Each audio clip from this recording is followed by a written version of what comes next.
lay out what the plans are for February 14th. Well, this year, going off the energy and the mad movement of last year, the coordinators came together from all around the world and decided where they wanted to move was in the direction of justice, that we wanted to deepen the campaign and expand the campaign and really get very specific into the places where violence against women meets economic injustice, gender injustice, racial injustice, environmental injustice. So this year, we already are, I think, past the number we had at this time last year. I think we're up to 175 countries.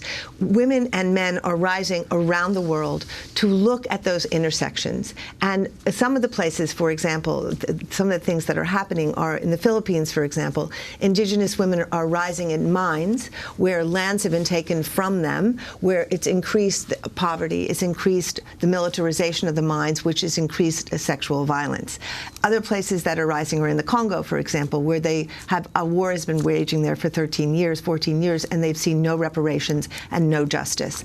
I mean, there are so many. And what are the plans in the Congo for? There are going to be huge demonstrations and marches and dances through the streets, and then a concert is going to happen. And I really believe there is a set of demands that they are putting forward to the government, looking at the time has come for reparations, and it's very well organized, and I think it will be a very big rising. I was there last year where about 10,000 people rose just in Bukavu alone. I think we're seeing, very excitingly, in India, there are tribunals being held across, I think, 25 states. All the districts of Afghanistan are rising. The states, I think every state in America is rising. 1,300 villages are rising in Bangladesh. And many women are rising to look at political crimes, prisoners in Bangladesh who were held without justice there and calling forth justice for them. Kimberle, can you talk more about what's happening in the United States, the organizing that's going on here?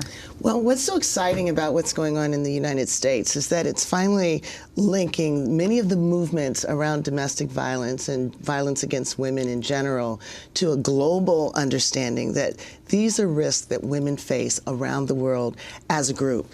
One of the problems so far, or at least historically, with the domestic violence movement and violence against women in general is that many times people didn't perceive that they were linked. So there would be an anti-incarceration movement, for example, that wouldn't necessarily see the links between having experienced domestic violence or other forms of abuse and that being a start or a pathway into incarceration, or vice versa. So what's happening here is that women are putting their bodies at the site where vulnerabilities intersect. By that I mean where vulnerability to gender violence, vulnerability to economic exploitation, vulnerability to the drug war, all these things come together to create unique risk, many times risks that poor women, marginalized women, women of color face.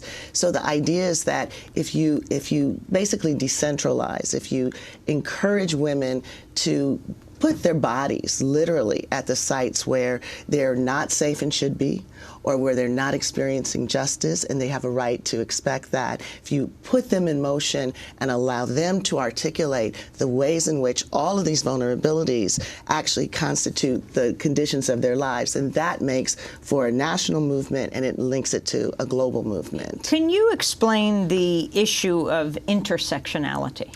Well, I can explain it with an example. If you just look at President Obama's State of the Union address, there's a great example there.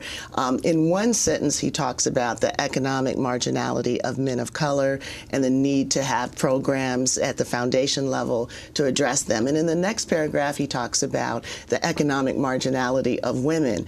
But if you were to really ask, well, where do women of color show up? Women of color make, African-American women of color make 66 cents for a dollar that a white man makes. Latinas, 56 cents. You didn't hear that when he talked about women. And you didn't hear it when he talked about men of color. You would know African-American women, their median net worth is $100. That means that they experience all sorts of risks that actually lead to violence, and their ability to handle violence when it happens is compromised. So intersectionality draws attention to the fact that women of color are caught between race, gender, class, and most of the time the ways in which they're vulnerable is not discussed. So what's beautiful about this movement, it allows women to discuss it. Our State of Female Justice events, we had one in New York, we're having one at UCLA on Thursday. It allows all these issues to come to the fore. You're heading out today to California. Yes. If you can make it out of the slush and the snow that's coming down here.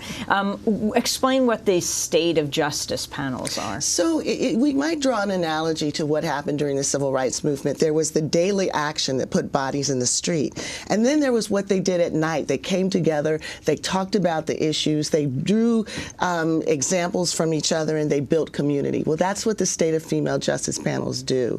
We've had several here in the United States, but they've also gone on around the world. It creates the common language so that even though women experience vulnerability differently, we're able to see how the issues are connected. Eve, your book, In the Body of the World, is now coming out in paperback this week.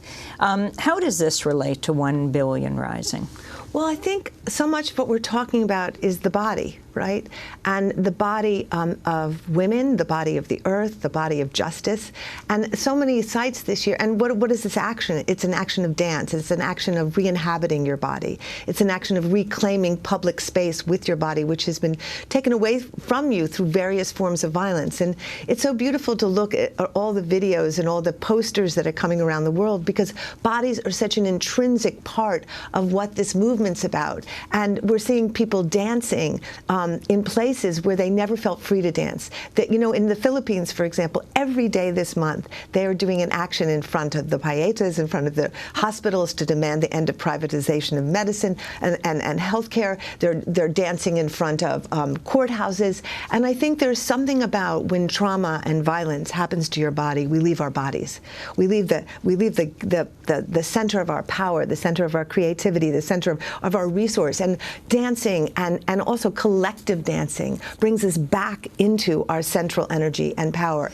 My book is a lot about cancer and Congo and the coming together of those two things. Because you survived cancer. I did, and I'm really happy to be here. And I think when we can transform and re-enter our bodies, we can really begin as women and women collectively to have a vision of what, and feel what's going on and connect with what's going on and know we're part of the story. And I've heard from so many women last year who danced publicly. They hadn't danced in public space ever. They never felt it was theirs. They never felt safe enough. But with the community and with a direct intention to reclaim that space and make it safe for women, they came back into their bodies. What is happening in India with this, for the first time in the last year, the kind of attention that's being paid to gang rape? Well, I have to say I was there for 3 weeks in December, and I think it's remarkable what's going on in India. There is this unearthing of the truth, unearthing of the story. I was just on the phone last night with activists in India, and I think one of the best things about 1 Billion Rising for Justice is it's owned, it's self-directed, it's determined by people on the ground. Actually, everybody owns this movement. There's no kind of central point of ownership. It's, if you want to do it, go and do it. And they were saying to me, right now in India, it looks like probably all states are rising. They were talking about this beautiful action that's gone on where rickshaw drivers have been sensitized so that 100,000 rickshaw drivers now have on their rickshaws, "My religion is respecting women." So there are all these beautiful initiatives that are happening by men and women. But I think India, in some ways, is the epicenter of this movement right now. There is just this We have 20 seconds. Wonderful energy that's emerging there. And if people want to find more about how to connect to this movement on Valentine's Day, February 14th. 1billionrising.org. There are lots of actions in New York, in Atlanta at the Ebenezer Baptist Church, where Dr. King, led the way. They're joining forces there with the women's movements and the civil rights movements. And you can go on and sign up, do your own action, or join one of the big actions in your neighborhood.